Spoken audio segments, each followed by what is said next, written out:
Media is generally believed to influence people, and the many ways in which individuals and society may be influenced by both news and entertainment mass media are referred to as media effects. It's hardly controversial to say that these media sources can affect our view of the world, but let's talk a little about the ways they can do that. Priming. Media messages may help us to recall old ideas, knowledge, or experience. For example, a news story about the French presidential election might trigger thoughts about the French economy, memories of a trip to Paris, or remind a person to put brie on their grocery list. Agenda setting. Also called gatekeeping, this refers to the fact that the media controls the information we get, and therefore what we think about. Editors have a lot of power here, because they are ultimately the ones who decide what we're thinking about.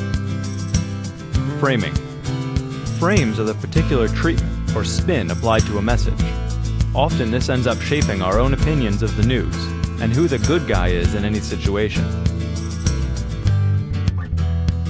While agenda setting is choosing which stories to tell, framing is choosing how to tell them. Cultivation. After a lot of hours in front of the TV, people start to blur the lines between the real world and the one on TV. For example, based on the number of programs about police, you might guess that more than 1 in 10 men work in law enforcement, when really it's 1 in 100. Of course, some media messages, like ads and public information campaigns, are designed to change our attitudes or behavior.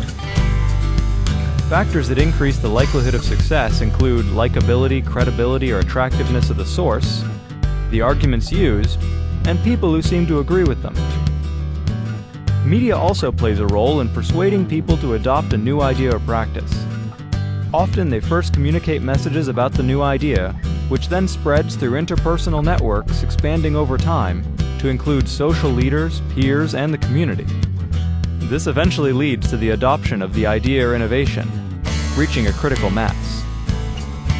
In today's world, it's impossible to avoid media influence, but by understanding the way it works, you can win back control of your perception and seek to have a balanced view of the world and the people in it.